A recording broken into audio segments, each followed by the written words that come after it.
and there's a component of accountability, and where people are not happy, that there's a process of an appeal system where you can actually raise concerns where the process is not done well.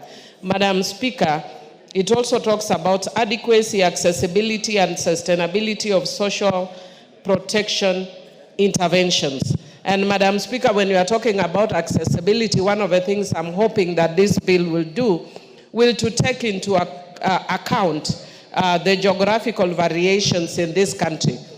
For instance, if you are talking about, Madam Speaker, even as I'm speaking, I've gotten distracted by Honorable Clive, Madam Speaker. And I would just want, Madam Speaker, I don't know if I have your attention. Madam Speaker? Yes, Madam Speaker, Honorable Clive, who has since been started calling himself Honorable Matiang'i. Is he properly dressed? He's wearing sneakers in the house. I know he's really supporting Honorable Matiang'i, but he's wearing sneakers in the house. Is that proper dressing for a member, Madam Speaker? Maybe you can direct maybe after I've finished my contribution. I think the Sergeant at Arms can check that and advise me, because I can't see. Yeah, I know he has. He's come with me from Tashkent, and he got very good outfit from Tashkent. But is this the time to showcase what he got from Tashkent, Madam Speaker? Madam Speaker, the adequacy, accessibility, and sustainability of social protection intervention is also important. And so that, Madam Speaker, we are not just talking about tokenism. So, and then we feel that we have actually supported our vulnerable. Madam Speaker, I want to give an example of what I saw one time in my constituency. Madam Speaker, why this bill is important. One time when I was going around and I went to this community, and this lady... What's your point of order, Honorable Osoro?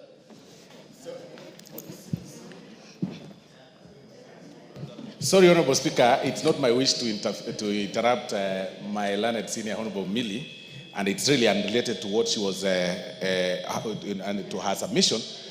But I see the Honorable Gisai, Honorable Speaker, is not properly dressed to be in chambers, Honorable Speaker. He is actually in sneakers or sports shoes or something. Honorable Osoro, I already ruled on that. I've asked that the Sergeant at Arms looks at it, checks if he's properly dressed, but and advises me, still seated, because he's not within my eye view. So the Sergeant at Arms is going to advise me shortly. Let's proceed, Honorable Millie. Thank you, Madam Speaker. Madam Speaker, I'd already actually raised the issue, because I know Honorable Clive wants to show that he's come back from Tashkent, Uzbekistan. I was with him, so I know he has really got some really nice outfits, and he said that he would be using them maybe to to welcome Matiang'i, but the welcome is done. So just now, dress properly for Parliament.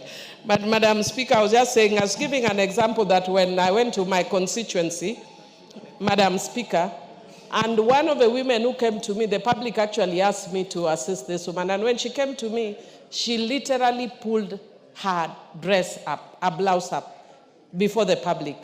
And she had a terrible breast, which was oozing with pus. And it's one of the things that I've just seen on textbooks, Madam Speaker. And Madam Speaker, unfortunately, what Kenyans know now is that social protection has become almost a sole mandate of elected leaders. When I go to the constituency as a member of Parliament, when other members of Parliament got down to seek support, to seek to do their representation role, we are added other roles, which include social protection. And Madam Speaker, that is why sometimes I get amazed when you hear people who are elitists, who are divorced from realities of the ground, saying how CDF should be removed, Madam Speaker. Even though CDF focuses not on social protection but infrastructure, it has actually ameliorated some of the challenges and pressures that were put on members of Parliament. And one of those issues that are placed on members of Parliament right now is the issue of social protection. Madam Speaker, I recently started my PhD studies, and I seek to undertake my thesis on challenging some age old-held theories, including separation of powers, Madam Speaker. A very good concept that talks about the role of an MP being legislative, representative, and representation, but forgets the reality on the ground, that when I go to the ground, the public knows that that is, by the way, it's not my main role. The public knows my role is social protection. The public knows my role is development. And where it works, why do we have to fight what works? If we see a system that is working, must we remain true to something that was developed in 18-something by somebody who didn't know my village, Kolokanyala, in Rusinga Island, who doesn't know those realities? And Madam Speaker, we now also have scholars, we have intellectuals who can also come with beautiful theories.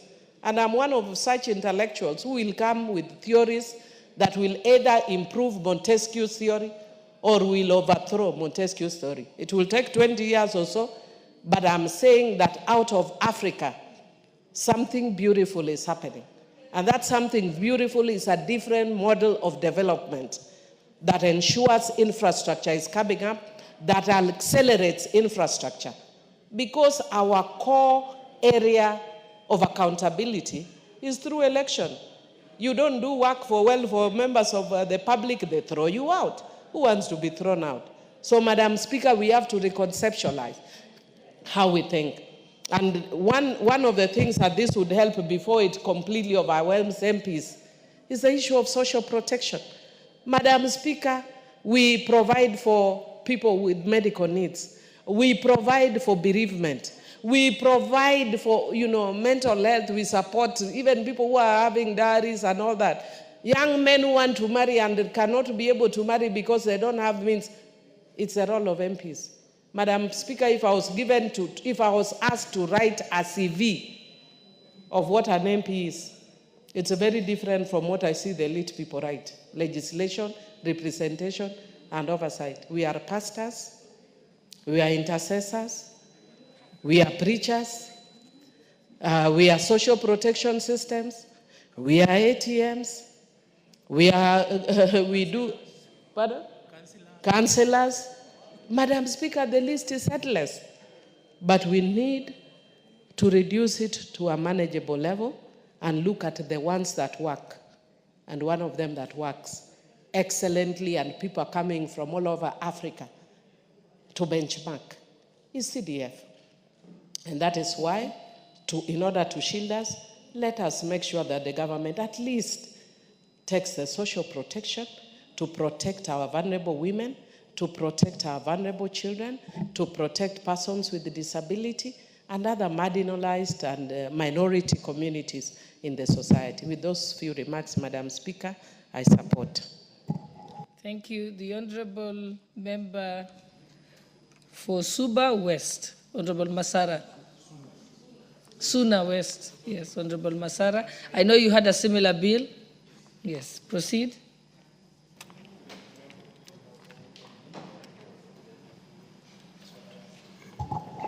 Thank you so much, Madam Speaker.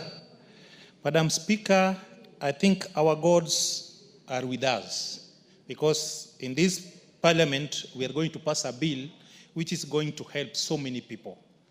I want this house to also remember the late Honorable Laboso, Joyce, because her, with the assistance of Honorable Meli, who also assisted me to draft the bill, and I'm copying her.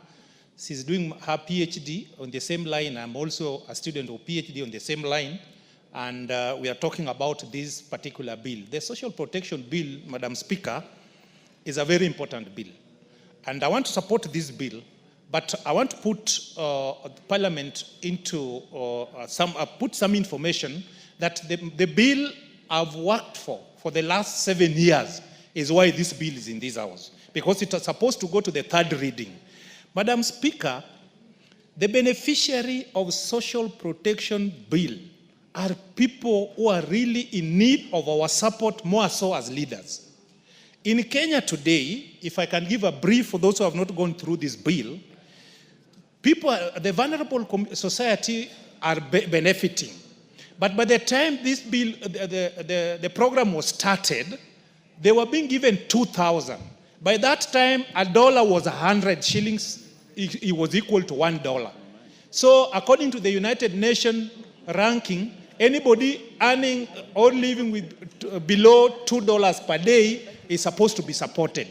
Currently, a dollar is, for some times back, dollar was 160 something shillings, but these people are still being given 2,000. I'm supporting this bill, but in one condition, that we need to merge the two bills, because we don't want social protection, the bill, to give people tokens. And these tokens need to be managed. There need to be a rationale on how these monies are given to the vulnerable people in the society. In the Section 2 of the Children Act, the objective of this act are to caution all persons against risk and contingency throughout their life cycle. That is okay. Build human capital, capability, and resilience of all persons, and promote the well-being of persons. If we stop there, it does not talk about how it will resonate well with the economic times. When there is fluctuation, when there is recession in the economy of a country, this bill, the current bill, is not talking about that. In my bill, it is talking about that all factors shall be considered each and every time with regards to what is happening in the economy. So, Madam Speaker, this bill needs to be pushed and to be concluded together with mine. Mine is in the third stage. How I wish Parliament can take mine, the majority leader to push it, whatever is not in mine can be added in mine, then we merge it, we come up with a bill which is progressive. Because as it is now, it is static. If it is 2,000, it is 2,000. If it is 1,000, it is 1,000. So, Madam Speaker, I want to support the passing and legislative on this particular item, but with some rider that all factors need to be considered.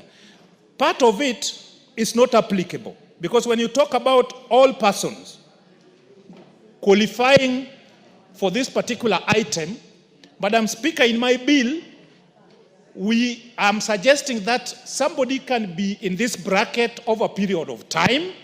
When he's out of that time, is removed from that particular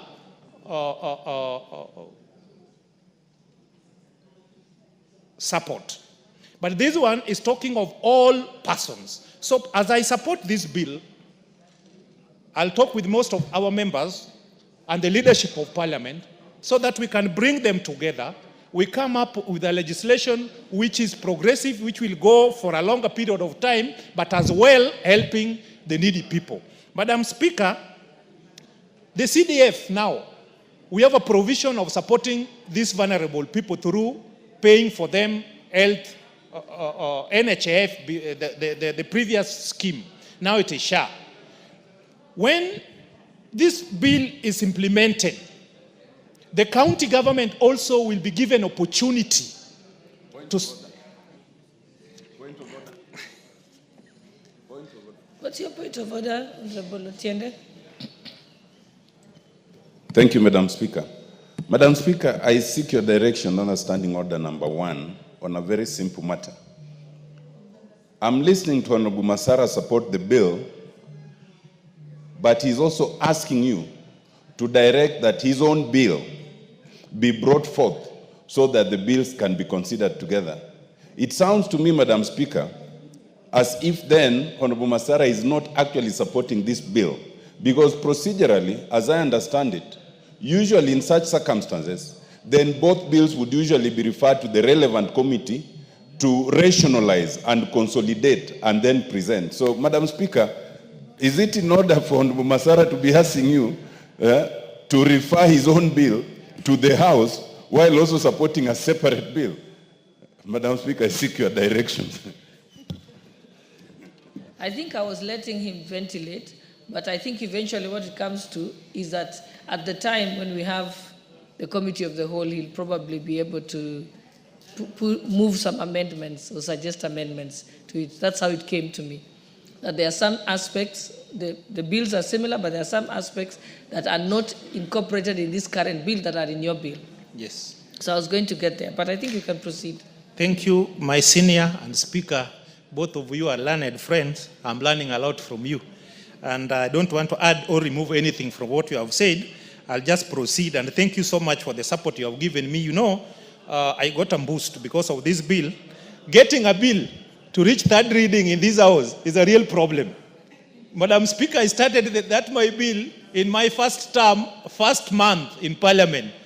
We ended up finishing the 12th Parliament without concluding it. In this 13th Parliament, it is almost 3 years I've been talking about this bill each and every day, each and every week. So members, to summarize, because I know many want to contribute to this particular bill, is that this bill is very important. And it is important, but mine is more important because it's a progressive one. Therefore, if we want to solve a gap which was there in the previous bill, because the previous bill which was sponsored in this house by the late Honorable Joyce Laboso was very good, but it was never implemented. The ministry took over the bill and they promised the parliament that they are going to enhance it, but they never did it almost 10 years after the death of Joyce Laboso. That's why my bill delayed. Now what I'm asking is that we must legislate on bills which will serve the current generation and generation to come, and it is for prosperity. In that regard, as you have ably advised me, in the third reading, we'll have to merge these two bills and come up with a bill which will support our people. Madam Speaker, on the issue of NGCDF, NGCDF is the lifeline of Kenyans. If you want a devolved function, money which the people of Kenya are enjoying is NGCDF. In Suna West constituency alone, I've done 4 police stations. I've done 4 ACC's offices. I've done the ACC office. I've done anti-stock theft. I've built 27 new schools, 23 primary and 4 new girls secondary school using CDF. 1,200 people who are enjoying the insurance cover, NHIF, using NCDF money. 500 students are fully sponsored in Suna West using NGCDF money. Madam Speaker, we can kill any other fund, but we need to increase allocation for NGCDF, and it should be timely. The first allocation which the Treasury need to do is NCDF. Even before paying salary, NCDF should be released because it reaches to all the 290 constituencies in Kenya are enjoying the fruits of NGCDF. Madam Speaker, having said that, as a country, we need to put our priority right. And as a researcher, I know when you have operated with an item for over 10 years, we need to relook into our constitution so that where the drafters erred or where our gap can be corrected so that Kenyan people can enjoy. I'm an aspirant I'm going to be a governor of Migori in 2027. But the truth of the matter is, as it stands, the people cannot enjoy the fruits of devolution. Many people died, including Dr. Odhiambo Mbai. But now their families and generation are not enjoying the fruits of devolution because of the gaps in the constitution. Madam Speaker, you remember I'm the last mayor of Migori. I operated with the Local Government Act, Cap 264. Okay, you can have, let's give him a minute. Thank you, Madam Speaker. You know, there are very few mayors in this town. His Lordship, the mayor. I'm very few, like now I'm the only one here. If you can look, the money, the project we started with the Latif, which was only 57 million per municipality.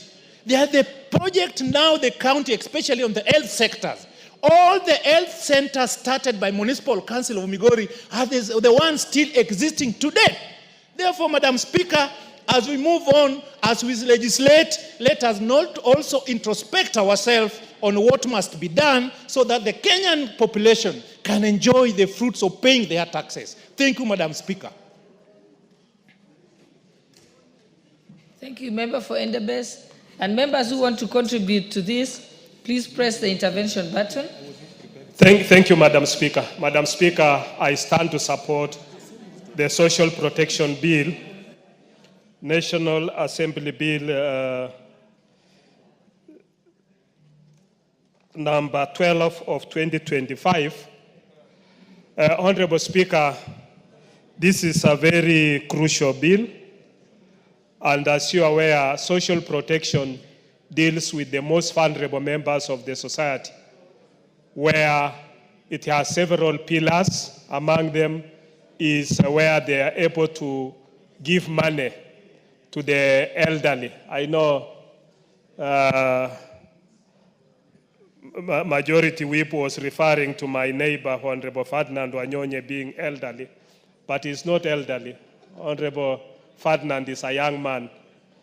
And when I was growing up, I saw him fighting with Norway, Kesa Makalanganga, very hard, and he's still very energetic and going very strong. So he's not elderly. And I'm being told by the women rep for Kericho that he married a second wife the other day. So he's still young.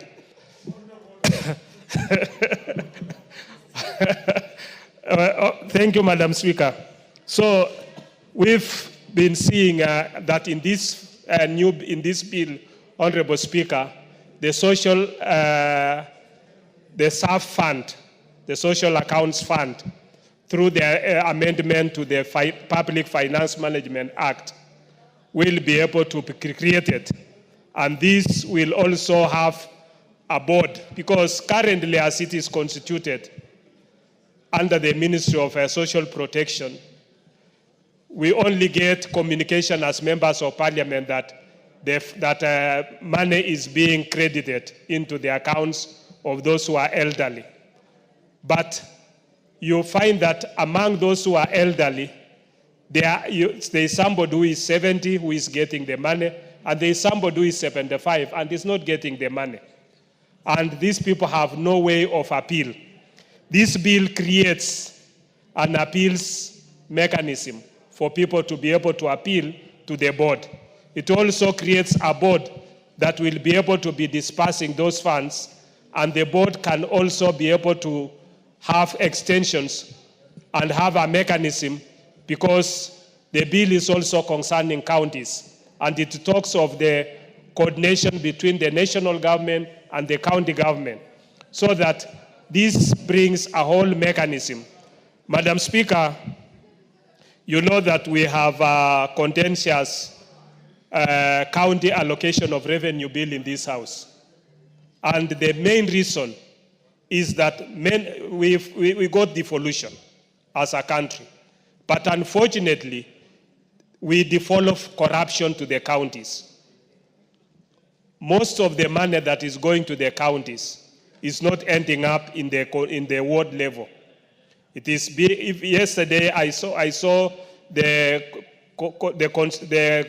control of budget, Mr. Kango, making a very serious allegation that county governments, once they've made a requisition for bending bills, the bending bills, once they are released, are not ending up to pay the A and B who had been requested for that payment.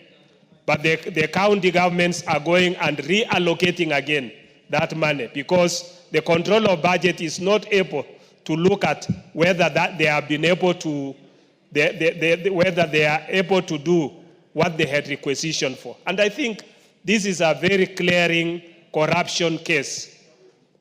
And I don't know why the ESCC, whom they are waiting for, because these are very clearing corruption, and I think action needs to be taken. Honorable Speaker, even the fight about the road maintenance levy is not about doing roads for the people. We've seen what Kura has done. We've seen what Kera has done. In the constituency, once Kera has done the road, you will find that counties want to come and even put a board into that road saying it has been done by the county government. And the money that was supposed to do that road disappears. So the fight is not about doing the roads. It's not about assisting the wananchi. It's not about devolving of the funds. It is about money being siphoned out of the proposed or alleged programs that they are supposed to do. Honorable Speaker, I think as a House we need to pass this bill so that we can have a clear mechanism on how those who are most vulnerable within the society, the elderly, the orphans, those who are within poverty-stricken areas. And it's very sad, Madam Speaker, that yesterday in Nairobi alone, we lost about 6 people in the slums of Mathare and other places as a result of rains. These are risks. This is what exposes our people to unnecessary deaths, where you have a stone falling into a house where there is a mother and the children, and all of them loses their lives. This is very sad, Madam Speaker, that it should not be happening in this day and era. And therefore, I think it's important that as we come into and forming this social protection, House approving the social protection bill, and us having a board that will be able to look at this issue, the most vulnerable members within the society, that issues about people being killed by a lot of rains and causing floods should not be happening. Madam Speaker, I heard the former mayor for Migori talking about that his bill needs to be matched with this bill at the third reading. That is not a possibility. It doesn't happen. That is not how bills or how laws are made. His bill will, since we have this bill, I think the most sensible thing would be for him to make his amendments and put into, because this is a government bill, put his amendments into this government bill, bring his amendments, then we can reject his bill, and so that we can have only one bill that will address this. We should not be having a duplication.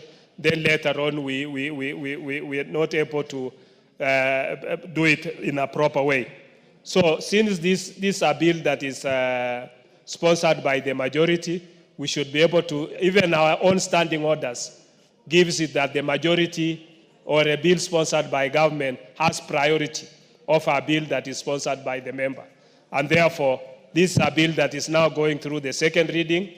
We'll be able to pass it. Then once we pass as a House, and because it's a priority, we can go to the committee of the whole House, pass this bill, it goes to the Senate, and the Senate can also fast track it so that it becomes a law. With those few remarks, Honorable Speaker, I want to support this bill and hope that we can be able to fast track it and make it necessary for Kenyans to be able to enjoy social protection. Thank you, Madam Speaker. The Honourable Member for Kericho County, Honourable Beatrice Kemei. Thank you, Honourable Speaker, for giving me this opportunity. And on the onset, I want to support the Social Protection Bill of 2025. Honourable Speaker, this is a very, very important bill to me and even to us as members of Parliament. Social Protection Bill. This bill takes care of the vulnerable in the society.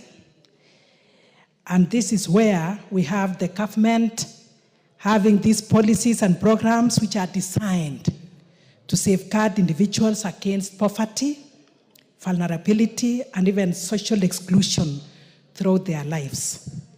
This is a bill, Honourable Speaker, that aims to prevent or mitigate risks and emergencies, and especially for the vulnerable groups, and it will promote social inclusion.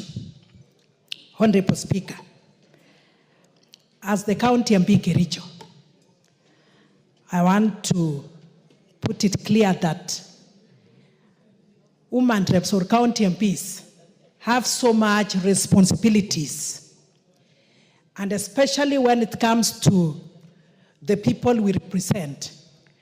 Those are the people living with disability, women, elderly, the children, and even the youth who are also in the bracket of being vulnerable. And Honourable Speaker, with this knowledge, the allocation of NGAF is not enough to cater for the needs of these many vulnerable groups. I'm glad when we have this bill because it will help us so much. And especially when it comes to the basic needs. Honorable Speaker, I have been able to meet at least many of these vulnerable groups, and especially women, the widows, and even those having children living with disability. With the allocation of NGAF, I've been able to help quite a number. Over 20 have habitable houses. And Honorable Speaker, what we have is so much. The demand for good houses is so much. Not to forget clothing, and even especially during this season when it is raining. Those who don't have blankets are so many, Honorable Speaker. Those who don't have good shelter are so many. So with this social protection bill, I am sure the government, the national government, and to a large extent the county government will be able to help these vulnerable groups, of which here we have those living with disability, we have the elderly, we have the orphans. Honorable Speaker, I'm looking at the groups which that the board will be able to provide the social protection and to these particular groups, orphans or vulnerable children, the poor older members of the society, persons with disabilities, persons in extreme poverty, persons who are affected by shocks. So, Honorable Speaker, we have these categories, and even in Kericho County, we have so many of these, not forgetting the parents who have these vulnerable children. They cannot work, they cannot even provide for these vulnerable children, the PWDs and even others. So this is a very, very important bill for us. And I support saying that this bill will also lift a burden on the members of the society, on the members of the church. This will also lift a burden on the leaders, just like what my other colleagues have said, that our members of parliament are expected to provide for every need, be it a personal need, maybe people traveling, people have no food, people have no clothing, not to forget the school fees for the vulnerable children. Some of them have dropped out of school because of lack of fees. So when we come in, when we have the NGCDF and GAF, at least we'll be able to have them in school. But however, there are other needs that NGCDF and GAF may not provide, and this is where this social protection bill comes in. So when we have this assistance in form of cash transfer in kind, we also have social care services, that is according to the bill, where we also have rehabilitation services to these very needy persons. Honorable Speaker, in our societies, we also have not only the youth, those people who have gone through issues of drugs, issues of alcohol, they need services, at least they need rehabilitation, and this is where this bill comes in. And even psychological support is what they also require, Honorable Speaker. So in this, I say that this bill is very, very important. Honorable Speaker, and some of our children go to school without food. This is now where a feeding program comes in schools and even in those centers or in rehabilitation centers. Some of our children will only have one meal in a day, and the meal is the meal that is in school. So with this bill, I am sure a feeding program will also be upheld, it will be promoted. And Honorable Speaker, some of these elderly people need home-based care. And say for us, as a Kenyan, an African, and for that matter from my community, we are not these people who take our elderly persons to the homes. To the elderly homes. We take care of them at home. But taking care of them by those people who don't also have will be a challenge. So even with this cash transfer of 2,000, it is not enough for these elderly people. But when we have this bill, I am sure other factors considered, they will have more of this money and they'll have more of the resources that they require, and even transfer in kind, and we'll be able to take care of them, or they'll be taken care of them in their homes. Honorable Speaker, apart from that, when you talk of support, the elderly people may not only need cash, may not only need kind transfers and all that, they also need psychological support. That is when we'll have people around them. We still need them at least to be able to use the wisdom they have. This is now where this bill also comes in very, very important. Honorable Speaker, looking at the work of the county, and we have in this bill that in the administration and provision of social protection, the county government will have to implement national government policies on social protection through county-specific legislation and strategies. And they'll also be able to allocate resources for social protection intervention at the county levels. Not to forget that the registry, they'll have to develop a registry for social protection. This is now when we'll be able to know how many in every county, how many of these categories do we have, and how many will be assisted or will actually benefit from this. And without this bill, Honorable Speaker, the county government may not be able to allocate the resources that is required. But as we have this bill, the county government, in collaboration with the national government, will be able to reach even with those ones in the deepest parts of our counties, Honorable Speaker. And especially this time, Honorable Speaker, some of our elderly people and even the vulnerable may not be able to have food. Even with the subsidized fertilizers, some of them may not be able to plant.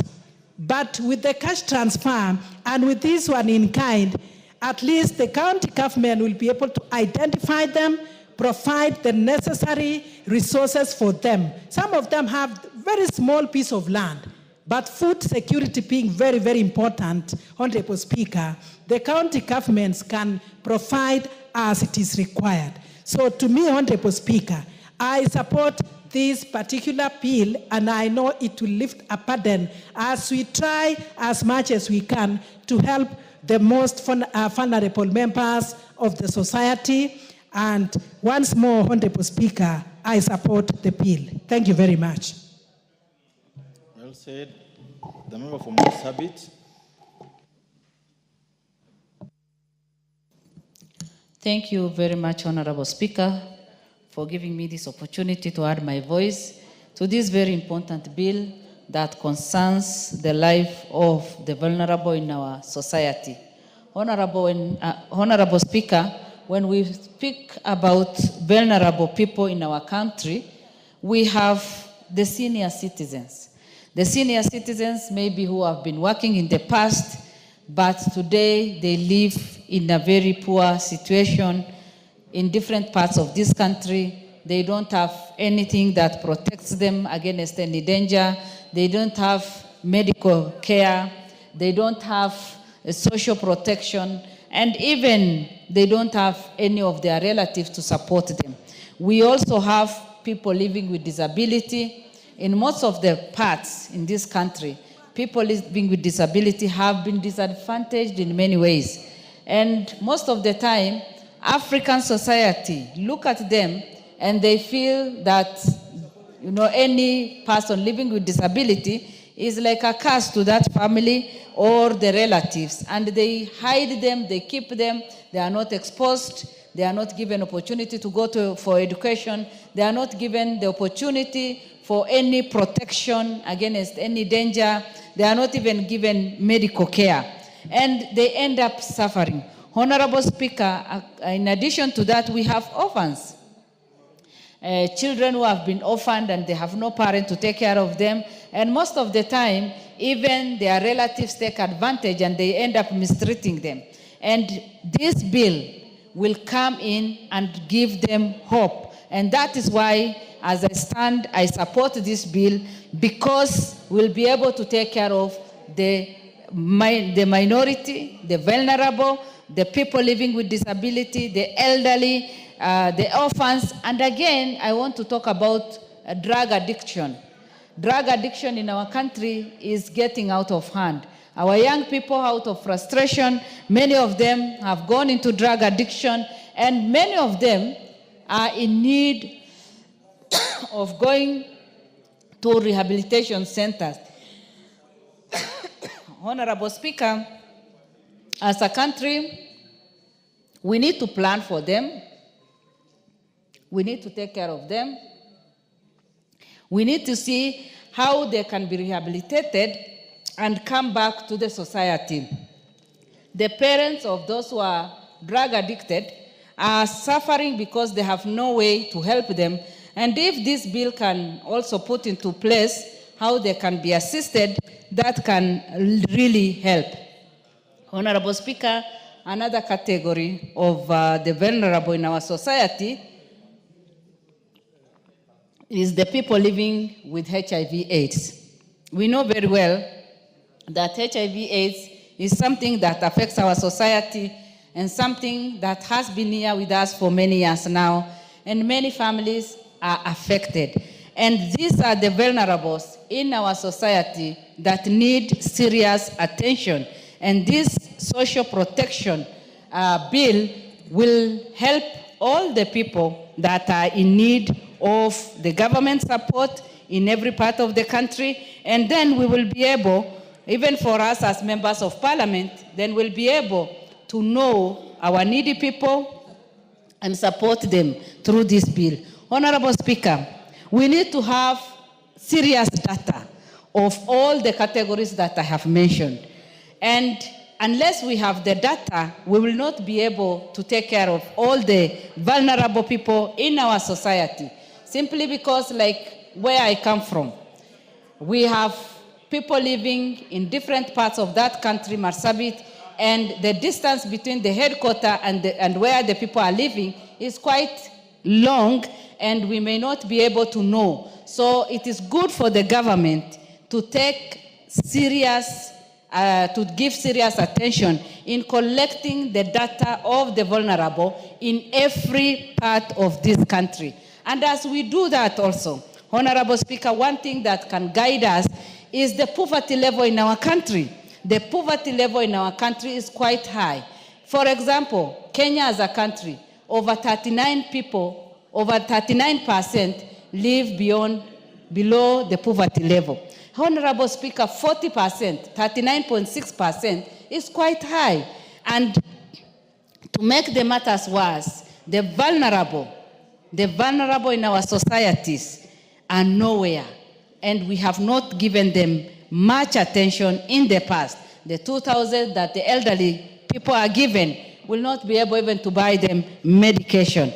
Like when you consider the poverty level, the county that I come from, Marsabit, it's at 66.something%, meaning that many people are living in that very poor situation. And when this social protection bill will come into place, then we'll be able to trace all of them where they are and give them the necessary support. Honorable Speaker, there is another challenge that I want to bring out as we register our people, and especially for those people who come from the border counties, like my county. Our people don't have the IDs.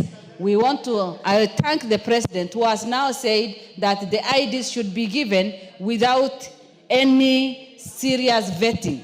Honorable Speaker, we have elderly people of over 70 years old who do not have IDs, and yet their children are graduates, their children have gone to universities, their children are working in Kenya, and yet they have been denied. So as we push for this bill, I want to also request the government to make sure that the elderly in our country, the elderly people in our country, and especially counties like Marsabit County, which is at the border, should be given special priority for people to be registered and given ID cards so that they can also qualify for this bill and for this social protection care, so that they can be given and they can be included in the list.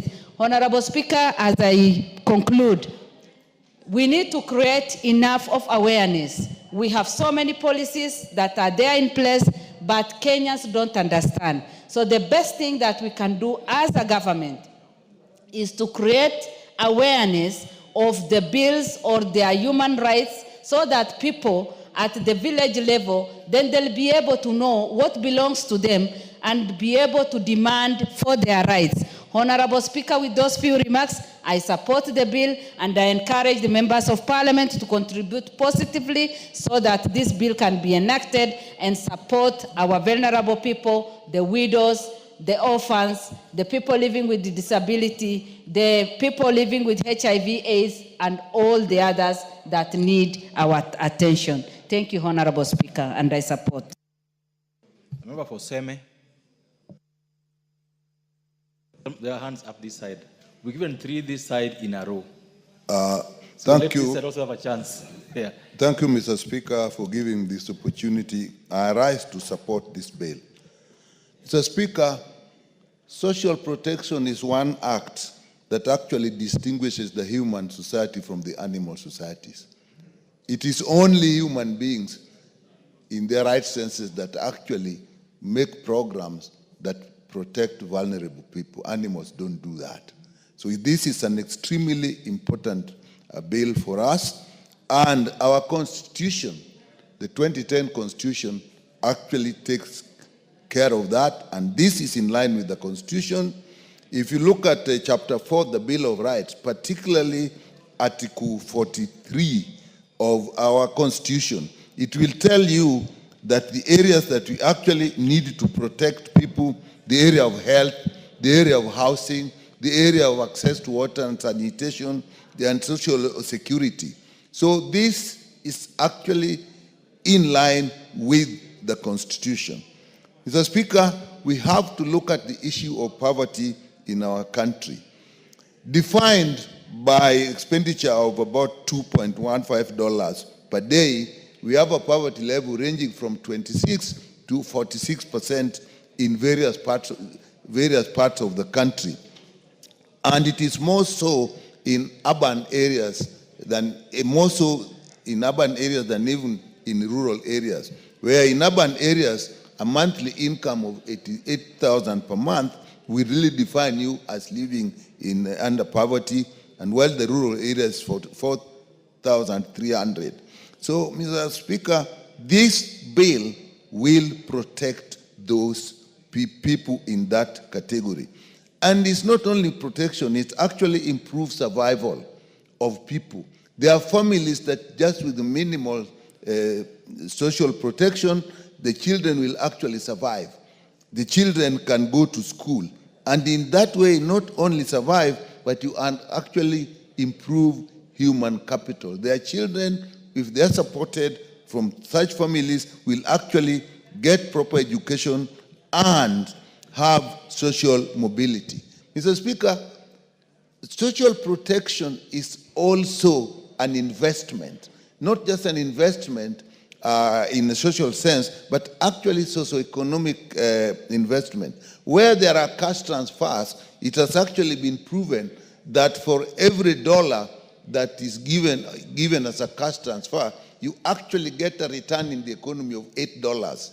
So it's not just that the money that is being given in cash transfer is just spent. It's actually an investment. It's also a political investment.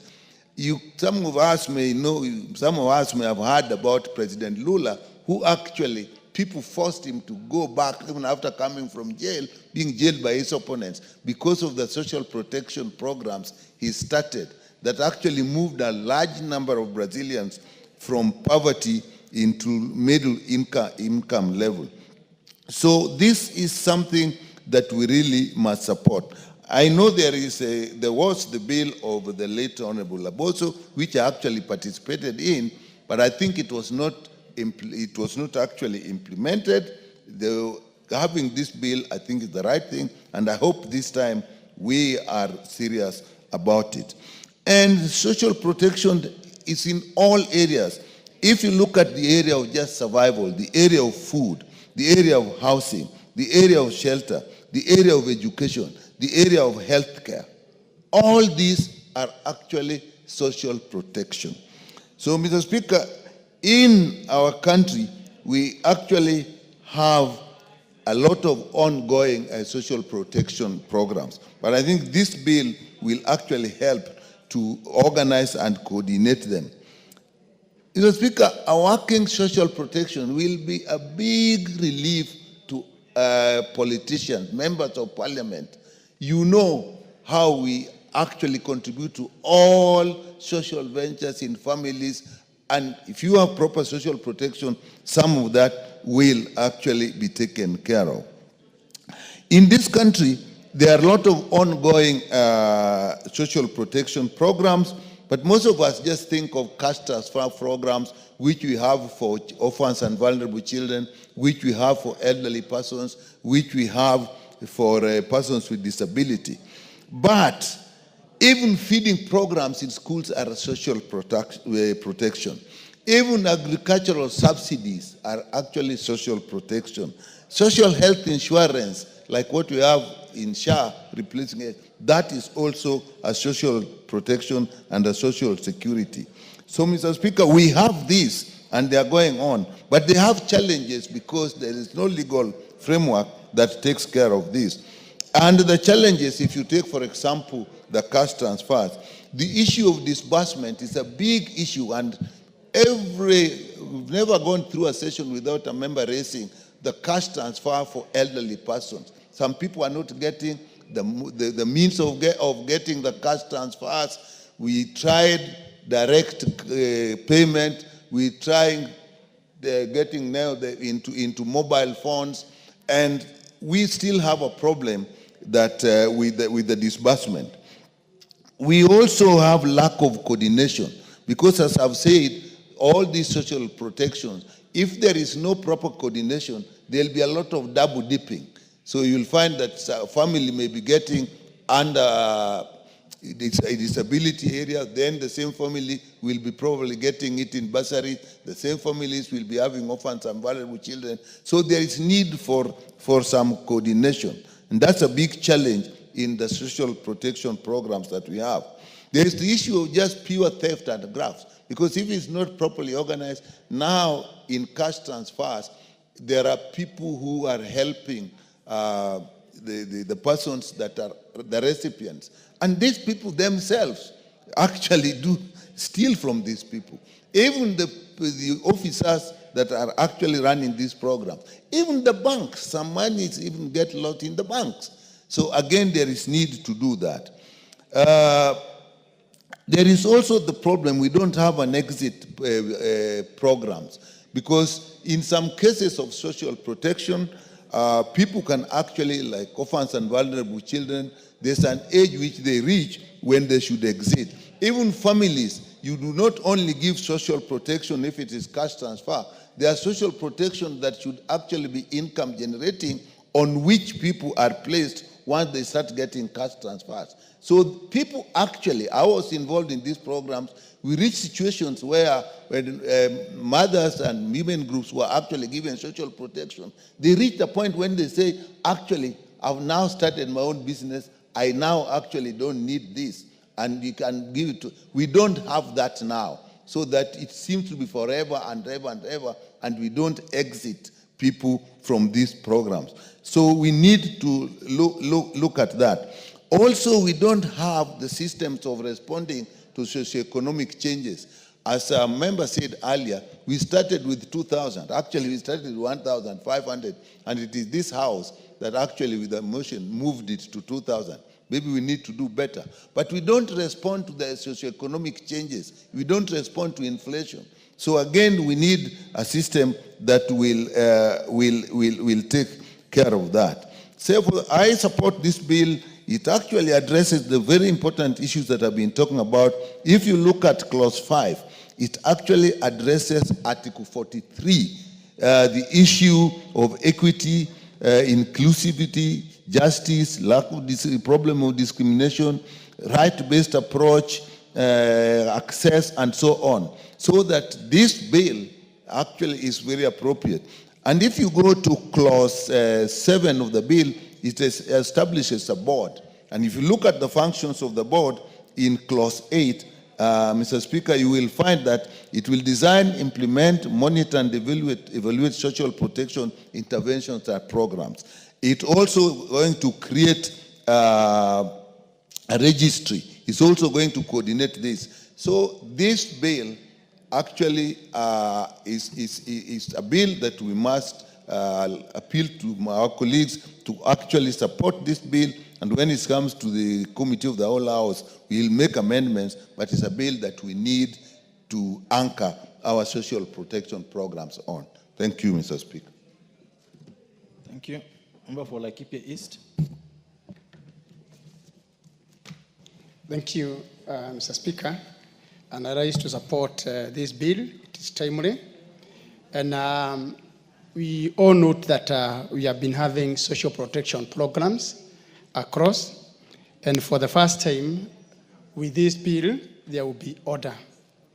You will note that this bill, if you look at section 7, where we are establishing a board, it means that for the first time, there will be order, there will be predictability, consistency, and the dignity of those members of society who are beneficiaries will now be taken care of.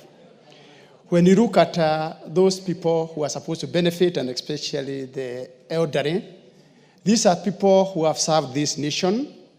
These are people who have laid the foundation of the nation, served us very well, and now they are in that age whereby we need to take care of them. But what is happening these days is that if you look at the societies, the burden that they are still shouldering, the responsibilities, because anything that happens in the society, they are the ones we look upon beyond so that we can have solutions.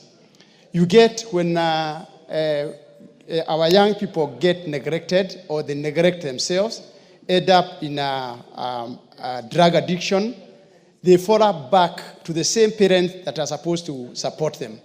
You get a society whereby the elderly are now the ones supporting the young generation who are supposed to be benefiting from the young people. You look at issues when accidents happen, and we have issues of disability in the society. Again, you get family members running away from those responsibilities, and they end up with the elderly people. So the issue here, once you look at the issues of disability, the orphaned, and the elderly, they end up lumping up into one thing that the elderly people carries this burden. When you look at members of parliament who have the opportunity to interact with the society on a daily basis, these people called members of parliament and other representatives, they shall be the first beneficiaries of this bill when it gets through. And we make sure that if it are the issues that are supposed to be in order, issues of timely payment, issues of identification, issues of making sure that the vulnerable people in the society get the opportunity to benefit, making sure that they are not discriminated, making sure that there is order. If there is a way they are going to be picked, we ensure that there is proper collaboration, that you don't leave this one to the area chiefs alone. Proper teams are set up on the ground to make sure that there is the automatic qualification of the needy in the society. Mr. Speaker, if you look at the mode of payment, cash transfer, again, these are some of the issues that this board must be concerned to ensure that where you come from, you don't suffer because of coming from an area where modes of payment are not friendly to that kind of a society. You must look at this country, those people coming from northern Kenya, those people who are coming from areas where there is no banking facilities that are not well established, those people who cannot be able to access internet, and we make sure that that consistency, the way we are doing things, we don't latch into saying that this is the most applicable system, but you look at an area individually so that these people can be able to benefit. The token they are given, some people might look at it, it's a very rich money. But if you look at it in terms of frustrations that are there in the society, today, you wake up in the morning, get people lined up in your compound as a member of parliament, and you give them 200 shillings, they are very happy, very satisfied that you have given them a livelihood for the day. But if you look at this money, and I'm happy that members of parliament have identified this income as an economic stimulant, because at the end of the day, it stimulates the economy of a particular area. A person earning even 2,000 per month, it's enough to cushion these families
from street, hardly 10 meters from one group to the other, you find people who are vulnerable on the streets. And Mr. Speaker, I think we should do something about it. My suggestion is that once we pass this motion, we should be able to see to have even a committee of the whole House to be able to see the way forward. And I can tell you, one of which is that we then, of course, will have the government that we actually oversee, the government that we normally look and direct, that we direct the reform at department specifically to deal with this vulnerable group that are on the, that to be able to deal with them, so can be able to see these are our brothers and sisters, blood relations. I've also had a chance, Honorable Speaker, to travel. I was in Denmark, and I've also been in Poland, and I can tell you that I think once we pass this motion, we'll then be able to do the benchmarking and see how these two countries have actually dealt with the vulnerable groups in those respective countries. And they have set up a department that specifically dealing with this kind of issue, and I think we are not too far from it. And therefore, we therefore should be able to deal with this case by even doing the benchmarking. Secondly, the infrastructure that currently we are dealing with in our own respective constituencies and areas where we represent the people. I think infrastructure is very important. See, for example, in Nairobi, the area like yesterday, some friend has just mentioned, Madari, where people live in a very bad condition. These are Kenyans like we are. We can't exclude ourselves from this group. And so yesterday, and I couldn't even believe, where the whole family actually was smashed by the stones that actually were trampling as it was raining. We have that problem, and therefore we should be able to do something about this and deal with at least even infrastructure to be able to look at the living standards of our people, because these are people that are with us. There's no difference. Thirdly, we also want to look at the benefits that we can be able to have as we set up a department or whatever it is. It can also be spread in all constituencies of this country, 290 constituencies, and so that each constituency can be able to deal with cases of disabilities, cases of these people who are parentless, people actually the aged that actually do not know what to do, so they can be able to have at least the money that can be transferred to these particular families. And I can assure you that from my own observation, without pointing a finger to an individual, this money that has been given to the cash transfers, Mr. Speaker, you'll be shocked, is part of the corruption in this country. Money has not been transferred properly. It's supposed to be, there was 1 million shillings, and I think 2 million shillings. Okay, fine. Once he gets 2 million shillings, the family gets 2 million shillings, it's good enough. But that money sometimes is never reached to the people that are supposed to get the money. I find the money actually is somebody signs off, say, yeah, we just transfer the money, and yet the money has not been transferred to the people that are actually supposed to get that money. So I want also to ask the House here today that we pass this particular bill and set up a department, create a department. I don't know in which department, which I think maybe whatever it is, so that can specifically be dealing with this particular issue, as was mentioned, so that they can be able to, how people are benefited, can be listed, who are the beneficiaries of this particular one, how do you go about it in terms of infrastructure, and the rest of it. Member for Kwanza, this bill establishes a board. There's a board inside this, in the bill. Yes, I'm supporting it. Now I'm just asking if you're proposing for another body, another agency. No. After passing this particular bill, we'll then be able to come up with what are suggestions to reinforce whatever we have said, because it's a very important bill. And I want to thank the person who raised this bill, because it's important. Out here, we're having problems. And you walk out here, Mr. Speaker, you walk even the street now, and you get embarrassed. And you say, are you a Kenyan? When some people run after you, they have not eaten, and what have you? People who slept on the streets, people who actually don't have clothing. So that's what I'm saying. We are, after passing this bill, we'll then be able to look at what implementations can be able to reinforce this particular bill. And I think, the Speaker, without wasting so much time, I want to say that I support this, and I hope and pray that we'll be able to take some of the considerations I've just listed and be able to see that people who are suffering out there can actually benefit from the same. I support.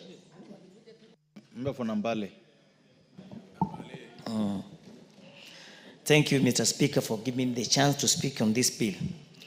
Mr. Speaker, I can say that this bill is very timely, and is one of the bills that will help protect our vulnerable members of our society, and then so that they can ensure that they also realize the provisions of Article 43 of our Constitution on economic and social rights. Mr. Speaker, you will note that under Article 43 of the Bill of Rights, it provides that each and every Kenyan has the right to free from hunger. Then you ask yourself, is this a reality when you walk around our constituency, that each and every Kenyan is free from hunger? There are people vulnerable. There are very elderly people who cannot even attend to their farms. They have no children. They have nobody to support them so that they can farm and have food on their table. But there was no means through which the government was going to come in and help them. Yes, I know that the government has tried through the Inua Jamii program, but even this particular program was not mopping out all vulnerable members of our society together. Mr. Speaker, we also have the people living with disability. In Nambale constituency, I know of a family that has 5 children of the members of the family that are disabled, and none of them have even a single wheelchair, Mr. Speaker. So when we have such a bill that is creating a register for all vulnerable members of our society, it becomes easy to identify them, know them, and reach out where they are, so that these particular members of our society can also feel happy. They can feel to be Kenyans, just like any other people, members of our society. Mr. Speaker, I'm happy having gone through Section 28, Section 29, and especially Section 28 that lists the particular groups of these particular people that requires social protection: the orphans, poor, older members of society, person with disability, person of extreme poverty, person affected by shocks. Mr. Speaker, you know that we are aware of the fact that you may come to a situation whereby a father has died, a mother has died, leaving behind children. And then you find that the older child of that particular family is now taking responsibility to take care of his younger siblings. So now, with such a kind of legislation, it will be very easy for us to identify these particular people, so that these particular orphans, they can be given social protection by the government, instead of giving this burden to another younger or equally weaker member of that particular family. Mr. Speaker, we also know that from the Inua Jamii program, we have been having complaints about people who benefit from this particular project. The way the people are being identified so that they can benefit from the project, from the program. But this particular bill, under Section 32, provides for a review. If a member is dissatisfied that he is a person who is a vulnerable member of society, yet he has not been captured in the register, he can apply to the board for review, so that the board can consider a decision. If the board still declines, that particular member has the right to move to the High Court for an appeal. These are very comprehensive provisions that are going to ensure that there is no favorism in terms of selecting on who is supposed to benefit in the program or who is supposed to be identified as a valuable member of society. Mr. Speaker, also creation of the board to manage the affairs of the valuable members of our society is very important, because whatever that was doing through the ministry, it was not easy for the vulnerable members to identify where they are going to channel their problems or where they are going to raise issues. For instance, a member who is a vulnerable member of society, where he's supposed to lodge his complaints, where he's supposed to lay his appeals in terms of support of food, support of school fees and other things. Mr. Speaker, as members of parliament, every time we visit our constituencies, it becomes a problem because you are faced with all manner of problems. The members of parliament are performing the function of the board that's being now established to protect the vulnerable members of society. Because you will be faced with the school fees needs, you will be faced with the members who have no food to eat, you will be faced with the vulnerable members who have no housing, you will be faced with the vulnerable members who are disabled members of the society without even a wheelchair, and they want support. And all these particular problems, Mr. Speaker, now being catered for by government, which I'm very happy about, and I strongly support this particular bill so that all Kenyans can realize the provisions provided for in our Bill of Rights under Article 43. It does not just remain a mirage, so that it's a right that is provided for but cannot be achieved by members of society. So, Mr. Speaker, I support the bill. Thank you. Nyatike. Honorable Dege, this is your chance. Thank you, Mr. Speaker. Allow me to join my colleagues in supporting this timely bill.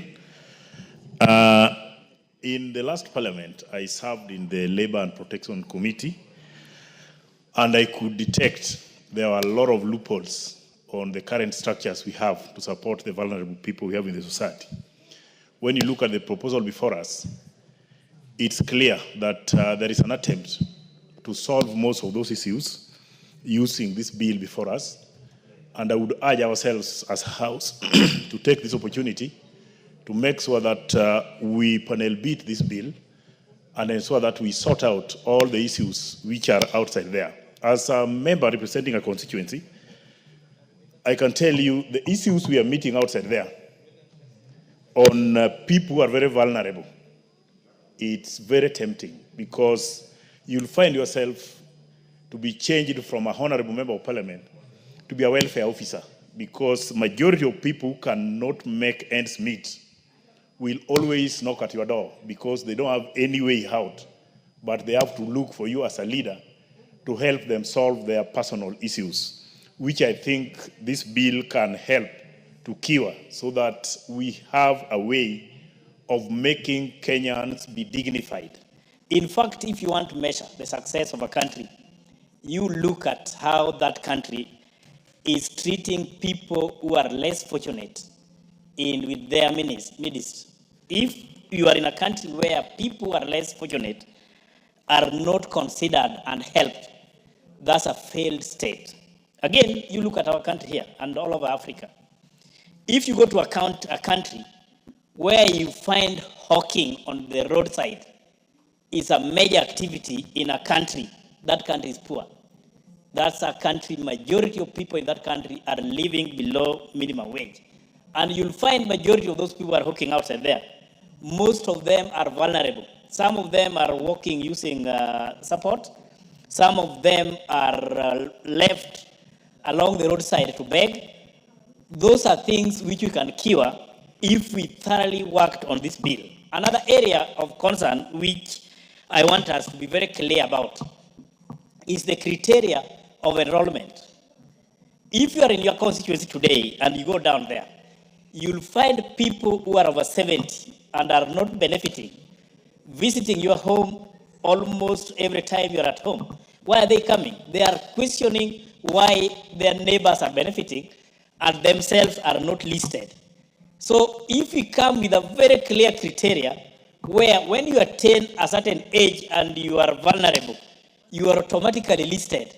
It will bring equity, it will bring fairness, it will make people have a very clear mind of those who are benefiting, so that we are not made to be welfare officers. We want a government which is responsive, a government which will ensure that those who deserve are given. Currently, if you go to the ministry and you look at the criteria of recruitment, it depends on the available budget for the ministry. If they have less money and we have people who are qualified to be recruited and it cannot fit in their budget, they'll only go with what budget can accommodate. They will not have any criteria to clearly indicate who is supposed to be picked. So I think if we come out with a bill or a law which will ensure that those who are qualified, the government is at obligation now and are mandated to ensure that these people are given money, I think we will be in a very fair country. We will be in a situation where everybody will be treated fairly and people will be happy in Kenya. On issues of how we can run this fund, I think by creating a board is very good. It's very good because currently the fund is being managed at the ministry level. There are no specific mandates which are coming out clearly and specific people who can be charged with the responsibility. The person available currently is a PS, and we know PS is having a number of issues around him. So by creating a board which will look into the issues related to social protection, I think this one is very good because it will also help us to go down and define What kind of human resource do we need to serve this board? What kind of people do we need to help implement this good idea up to the lowest level possible? That identification criteria, if we get the right people who can be charged with the responsibility to ensure that everybody within our society who are qualified are rightly identified at the right time and are given the opportunity to be served by the board, I think this is going to be the fairest thing we are going to experience as a country. And Honorable Speaker, allow me to join my colleagues in supporting this bill. I thank you. Member for Nakuru Town East. Thank you, Honorable Speaker, for giving me this opportunity to support this very important bill on the social protection. Honorable Speaker, just a word of caution. Looking at the bill and the way it is structured, Honorable Speaker, and the way the beneficiaries will be picked, it is important for us to note, much as the bill has indicated provisions on how fraud, misinformation will be handled, it is important, Honorable Speaker, to look at the penalties seriously. Because how are you delisted from as a member, Honorable Speaker? It gives criteria on how your name is removed as a beneficiary, either by voluntary leaving or you're out of the country for over 12 months. Honorable Speaker, that is the area that we really need to look into so that, again, we don't benefit, or even dead beneficiaries who are already long gone, and yet they are still on a list, and the beneficiaries are still claiming that money and not putting it to proper use. Honorable Speaker, when I was looking at the bill and looking at the definition, the older persons are listed as 60 years. We had a discussion this morning where we were taking tea there, and they say, no, for you to benefit, it must be 70 years. And I am glad that the bill has now clarified that it is the older persons, because basically these are the most targeted population of this program. So 60 years, Honorable Speaker, for older persons as beneficiaries of this scheme, Honorable Speaker, will go along.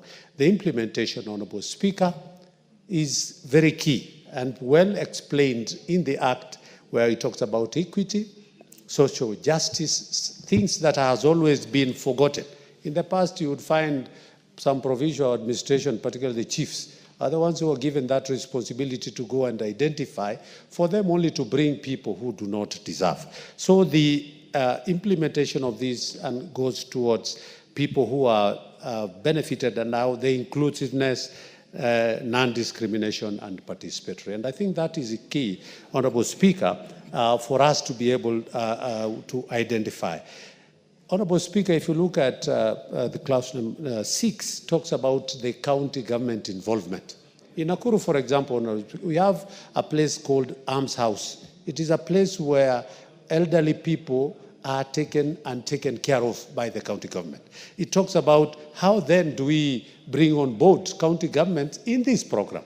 And it talks about the county government, different county governments will come their own legislation on how best can they ride on this act to be able to make their own legislation, so for them to be able to handle social protection matters.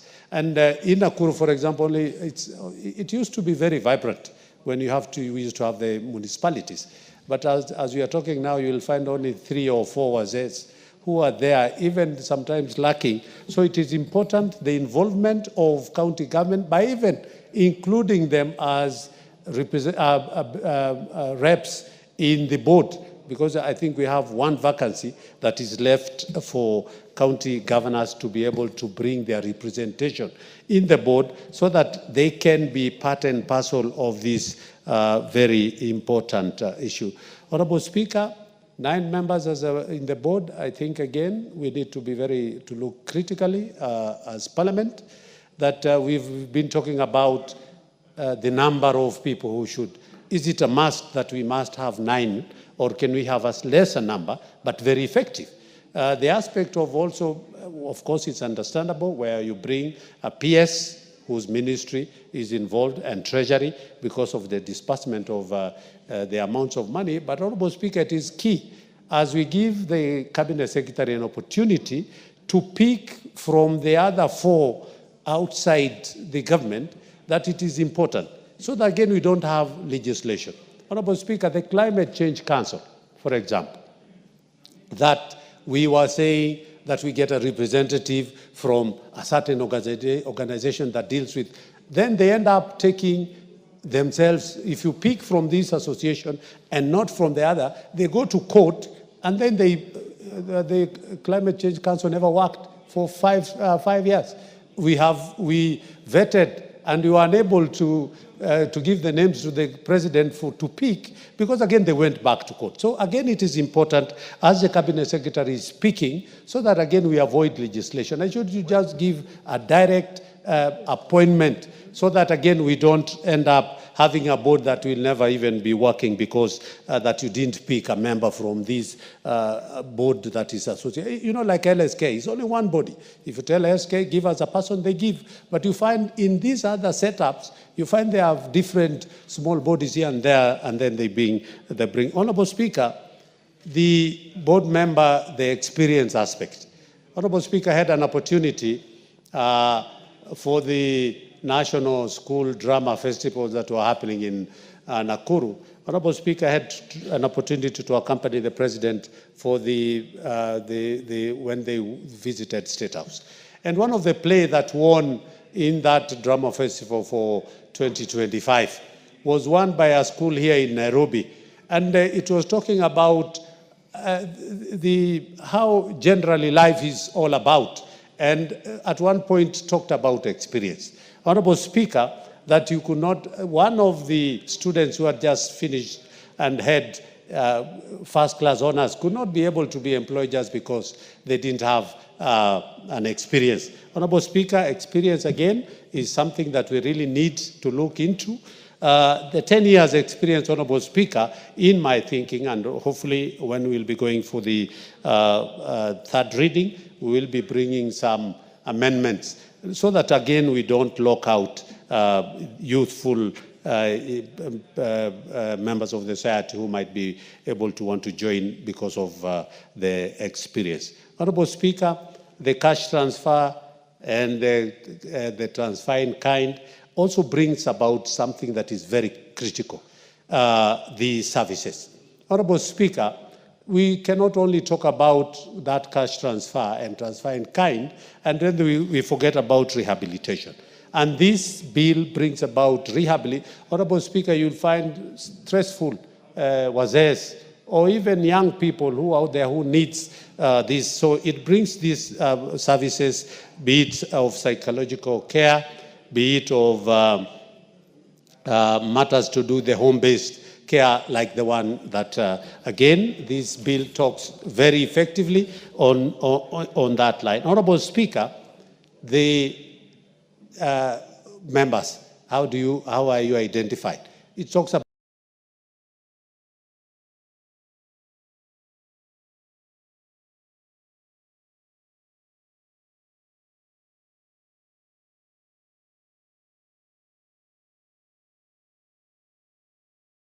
Kenyan citizen, of course, and of course the orphans, the people with disability, but it also talks about non-Kenyan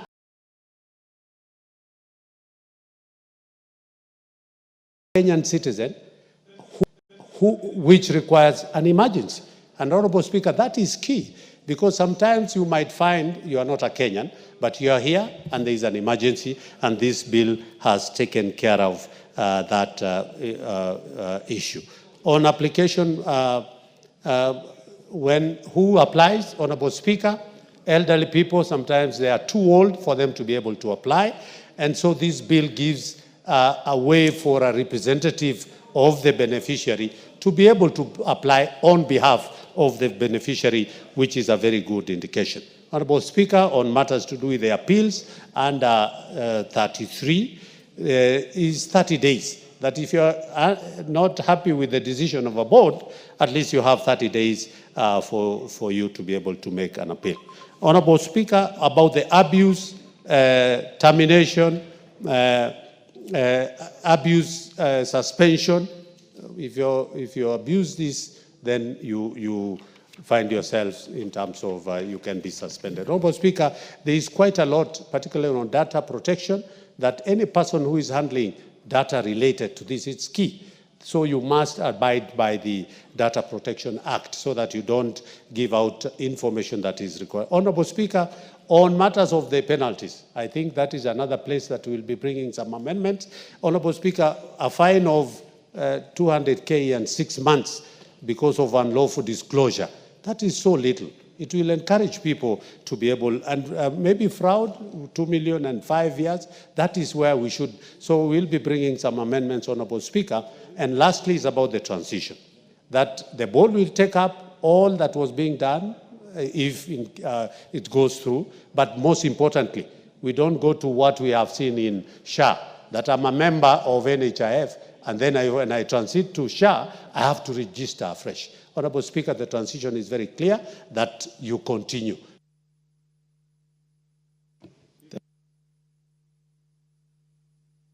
Member for Unyenjes. Thank you, Honorable Speaker. And I wish from the onset to say that I am in full support of this proposal or this bill. Matters to do with the senior citizens, the people living with the disabilities, the most vulnerable people in our society, is a matter that we need to address as fast as we can. And you see, we will be judged, Honorable Speaker, by the manner in which we treat these senior citizens. It is always very improper, Honorable Speaker, when we have some people who are benefiting from the money given to the elderly, while there are still people of the same age who do not benefit from the same fund. So it is unfair, and I think it is time, Honorable Speaker, that we have a regulation that is able to properly organize these people so that we can have fairness in the manner in which this money is shared, or rather this support is shared, so that also we have a good society.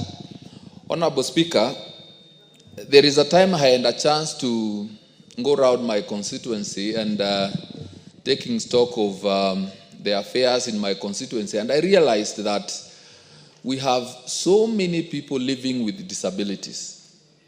And when you go to the records available within government, you realize that most of these people are not enlisted So there is no support that they get. They are hidden in some places, in the rural areas, and some in the urban areas. Many of them are not even able to access any form of education or training. And most importantly, they don't get any support from government. And I believe it is because, first of all, statistics on the number that we have of these people is rather unknown.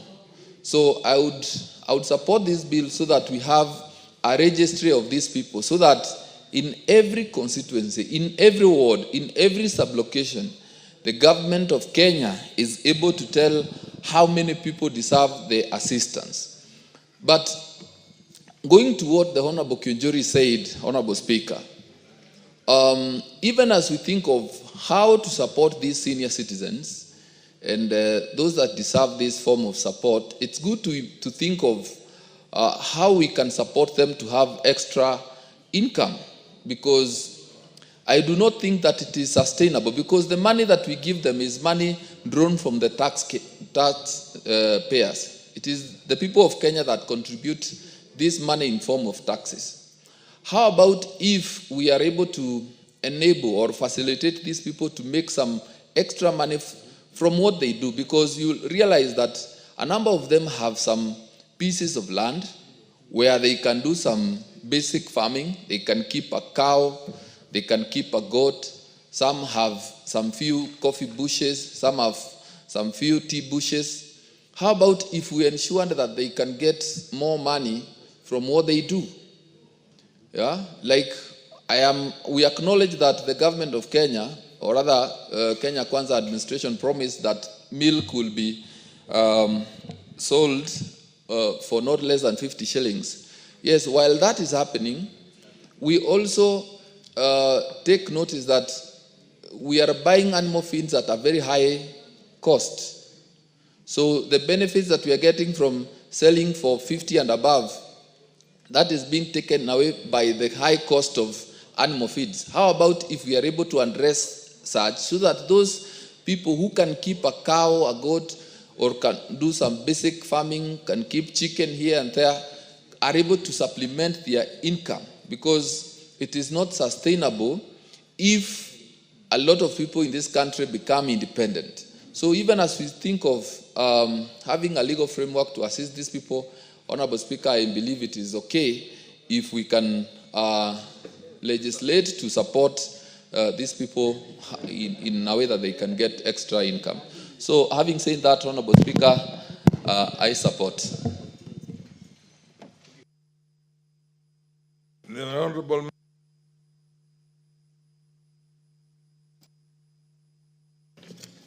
Thank you, Mr. Speaker, for giving me this opportunity also to support the bill, and I want to say I'm supporting the bill. Mr. Speaker, social protection refers to a set of policies or programs aimed at protecting all people against poverty, and especially the vulnerable groups throughout their lives.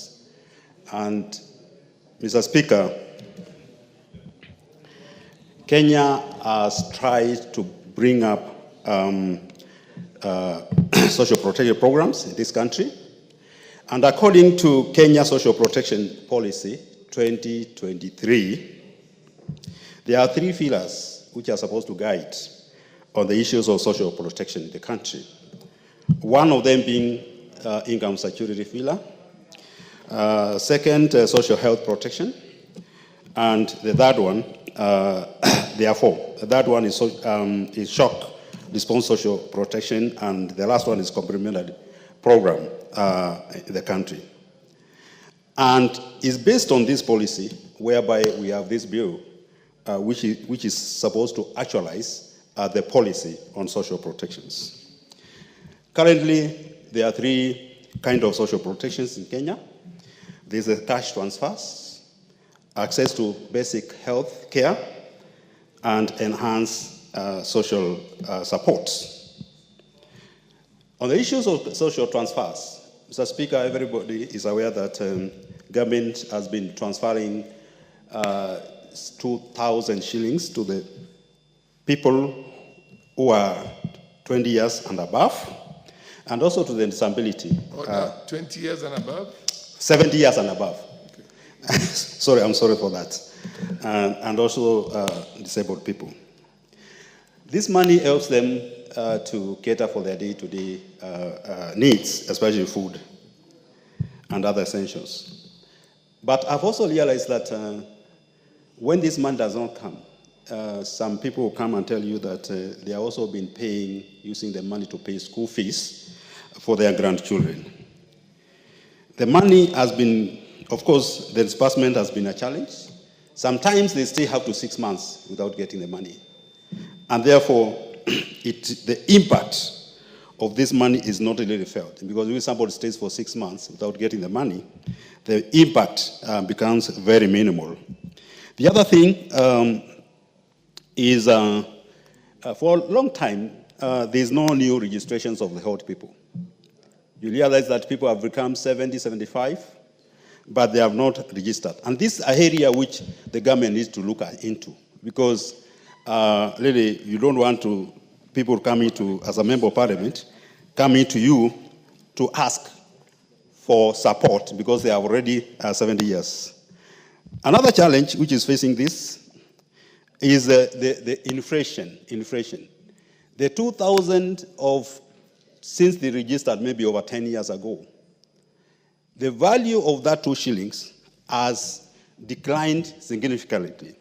So I think the government needs to look for more funds and make sure this money is moved from 2,000 to something like 2,000 or 5,000, which can be significantly be used to help our vulnerable groups. Mr. Speaker, the other one is access to health, to basic health care. And that's where now the share comes in. The share, the she, and all those ones. And before the share, we used to have an SSF, which before we migrated to share. And you know, share has faced a lot of challenges, including registration of persons. I understand there are only, the number of people who have registered, there are, by last week I think I saw, there are 21 million. The people who are contributing to share funds, they are less than 5 million people. And therefore, when it comes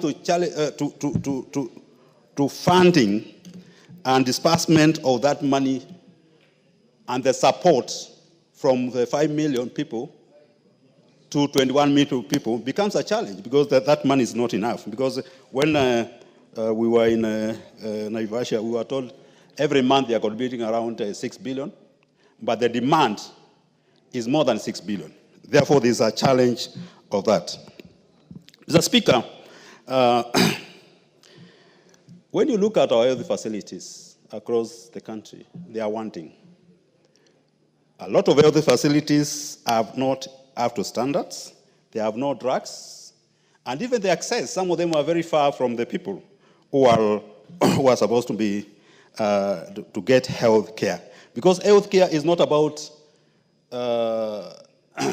money.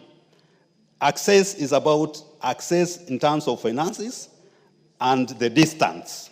So most of them are and I believe, Mr. Speaker, where you come from, the health facilities from one to the other one is hundreds of kilometers away. And that's something we need to work on. On the issue of social support, in 2000, thereabouts, we used to have pro-poor programs in the country. I think we forgot that. But we also introduced the WESO Fund, Women Fund, Youth Fund. But these funds, the administration of these funds is quite wanting. The disbursement, because I believe the money which was given, initial seed money, is still the money which is circulating, and the population and the demand for this money has increased. And I think government needs to look for money so that at least these funds, this initiative can have enough money to fund the people. But again, I will just be looking at the Welfare Fund, Women Fund, and Youth Fund. Each one of them has one officer. Why can't we collapse all the funds and make it one? Have enough staff facilitated to move around to dispense the money and collect the money which has been given to the groups. So passing of this bill and setting up the board, I hope it is going to help to challenge, to help to sort out these challenges, which has been faced by social protection programs in the country. With those few remarks, I support.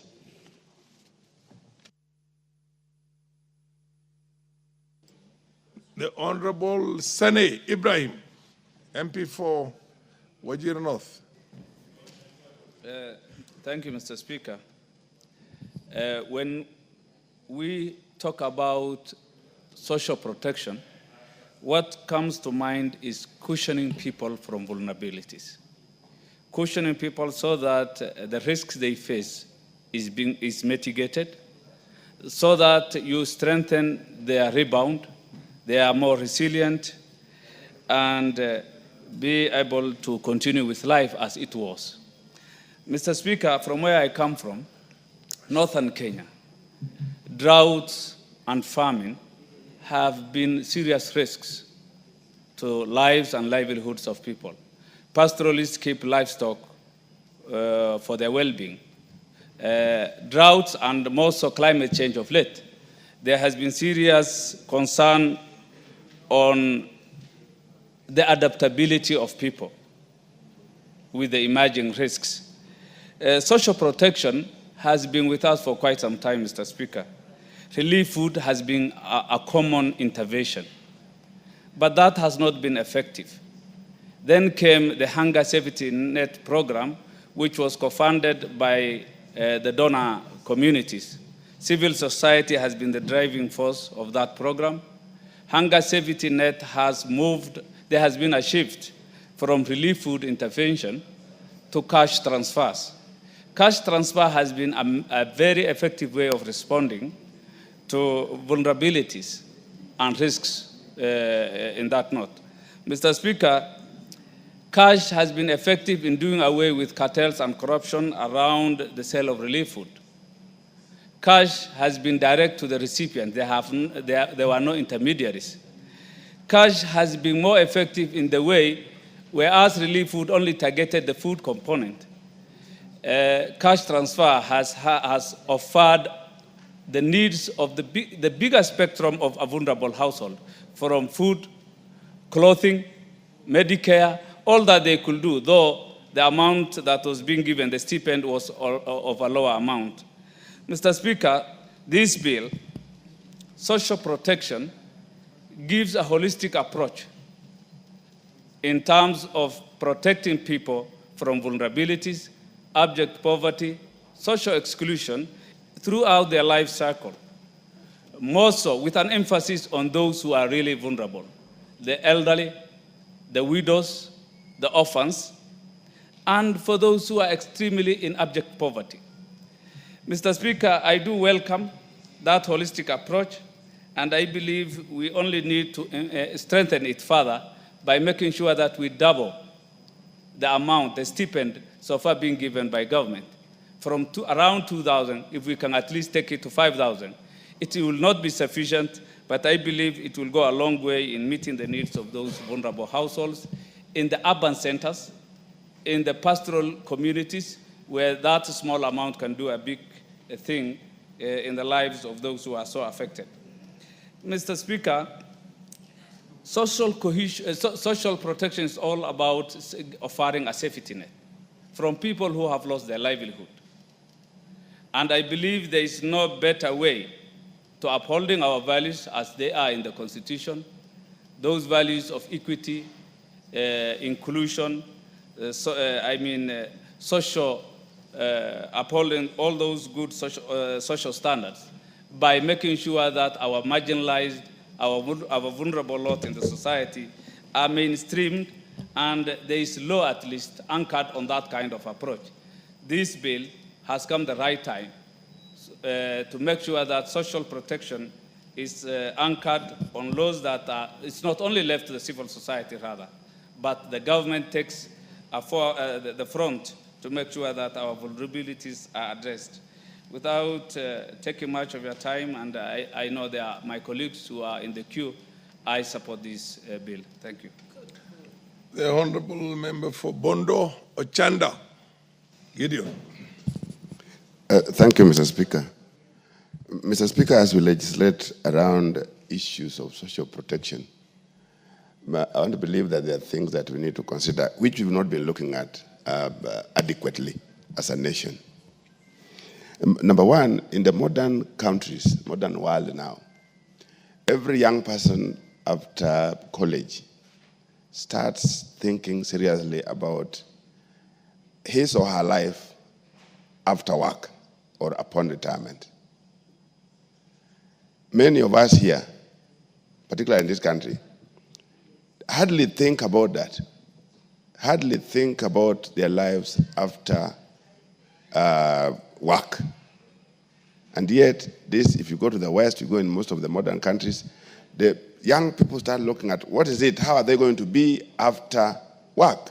How are they going to be when they get older in the society? So that means that we need to start looking at this thing through different processes. Either we have to place some element of education, either in the curriculum, towards end of college, towards end of school, so that young people get to know that there is life after retirement. And that life is not in anybody's hands, it's in their hands. So when you're looking at this, Mr. Speaker, for purpose of those who are in formal work, or those who get to do formal work, in this country we have around 5 million people who are in formal work, including 700 or so that are working with the public service. Put together, they're around 5 million. It is these 5 million that may be talking about issues of pension, meaning that the rest of the population, the rest of other people who are going to be doing their own things privately are not seen, are not being covered anywhere in a formal way. While you're at work, there's the issue of pension, which of course has also been having all manner of problems. You are retired, you've been on pension, and you don't get your pension. The processing of pension takes forever.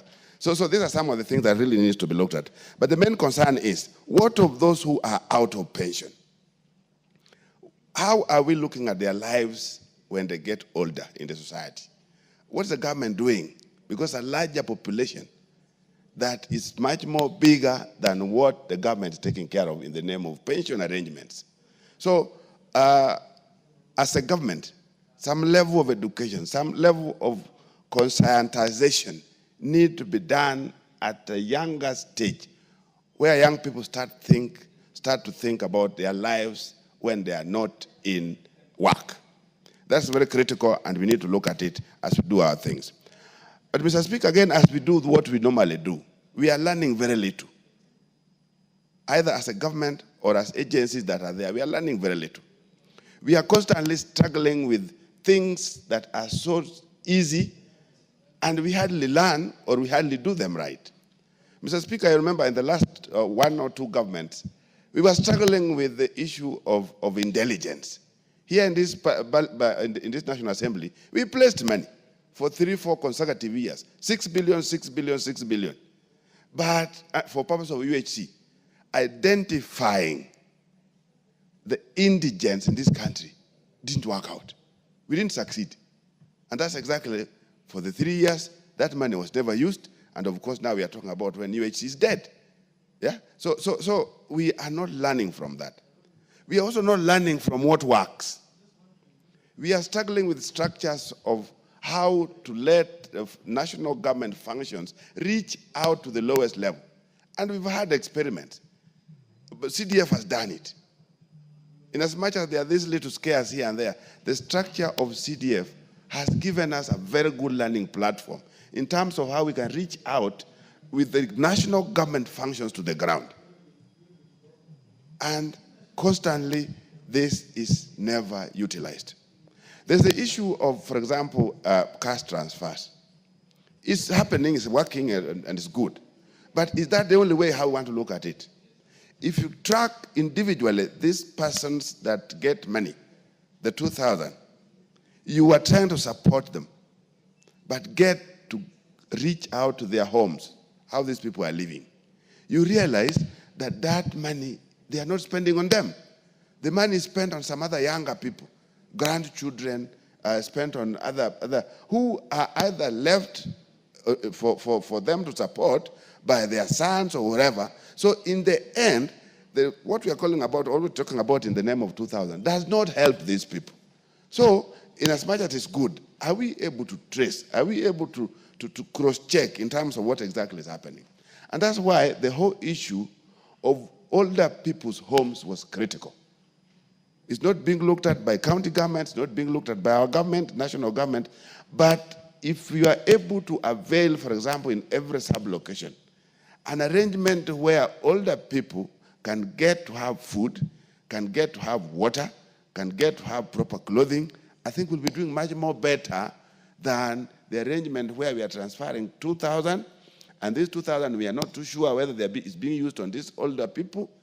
In fact, I was amazed some 2 days ago when I was learning that chiefs and assistant chiefs were taking 1,000 bob from the older persons when they go to pick money in terms of the initial arrangement where they are going to the post office to pick money from the from the markets.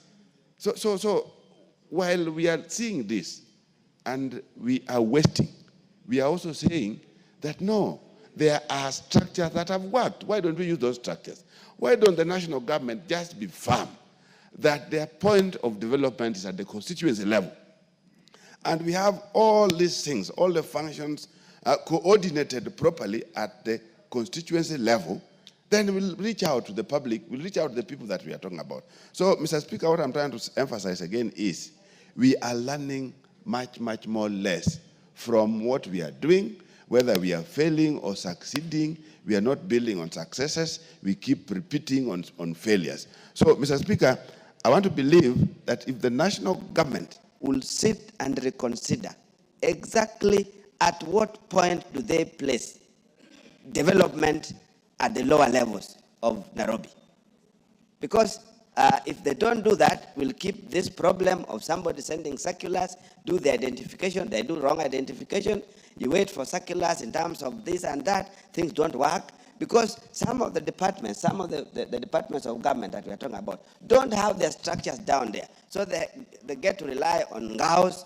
These guys have also had their tricks of doing things wrongly. So, Mr. Speaker, these are some of the things that we really need to consider very seriously when we are debating or when we are legislating on issues to do social protection. Thank you, Mr. Speaker. Is the honourable member for Meru MP for Meru? Thank you, Mr. Speaker, for giving me this opportunity. Just to add my voice on this social protection bill, I particularly want to think about the people living with disabilities. Even as I go around Meru, I've realized that there are so many children who are already locked in houses just because their mothers have to go and get some casual work to be able to feed their families. It's so sad because these caregivers for the people living with disability have no even the slightest income. Even as we are thinking about the elder people, of course, obviously, the older people need also an opportunity to get some little help, but I wish that we consider very seriously the caregivers for people living with disabilities because they are not able to go and look for work because they have to take care of their children or even other grown-ups that they live with. The other thing is orphans. Sometimes in an African setup, we think that orphans are taken care of by their uncles or even their grandparents, but it's not the case. So even as we continue thinking about even increasing this stipend, because even the 2,000 is not enough really, that we think about the orphans, where they live. That of course is touching on housing. In my county, I've started program called Jenga Keja, where we go building houses for the very vulnerables, where they only have mud houses, which are actually like staying outside because you can see through. So I can't agree more, even as I emphasize what my colleagues have said. They are putting so much in this regard. So I just wanted to add my voice into this bill of social protection because it's about time. Actually, it's so timely. It's we should have happened like yesterday because there's too much trouble. And of course, the members of parliament, we've been the caregivers for the whole county. Every morning is money for going to hospital, for school fees, for every kind of help that our people need. So, Honorable Speaker, I just want to support this motion. Thank you very much. The MP for Westlands, Temonyonyi. Thank you, Mr. Speaker, for also giving me a chance to contribute to this motion. Mr. Speaker, this bill, the object of this bill, Mr. Speaker, is to reduce poverty and vulnerability and improve the well-being of people by providing assistance. Mr. Speaker, the people who need assistance are normally senior citizens, people with disabilities, and some marginalized people in very remote rural areas. Mr. Speaker, when you talk about senior citizen, sometimes we are putting it at 60. And Mr. Speaker, the life expectancy in this country is about 45 years. I've been paying, Mr. Speaker, NHIF for senior citizens in my constituency. And initially we had put the age at 60, and it was nearly almost impossible to get the numbers. So we had to reduce that number to 50. That's when we could raise about 200 people, Mr. Speaker. When you talk about 60, 70, you will find very, very, very few people. So I'd rather we look at this and maybe put it at 55 other than 60 so that we can capture many people. And there are so many vulnerable people. And if you go to the village, Mr. Speaker, these days, because of poverty, people are reduced to, Mr. Speaker, when you look at somebody even who is 40, you'll imagine is 70 years old. So all these people need social support. Mr. Speaker, people with disability and this thing of called cash transfer. Sometimes, Mr. Speaker, this cash transfer is to the households instead of targeting individuals. I would rather, Mr. Speaker, if they target individuals, it will have more impact than when they are doing household. Because when it comes to household, that person will rarely, maybe not even get any support from that money, Mr. Speaker. And then when Mr. Speaker, when we are looking at how we provide this social protection, especially to people with disability, Mr. Speaker, we need to include also assistive devices for people with disability so that they are given these devices to enable them to move around or go outdoor, Mr. Speaker. Because a person who needs a wheelchair will not be able to move out if he has no access to wheelchair. And mostly in rural areas, you find the numbers of people with disabilities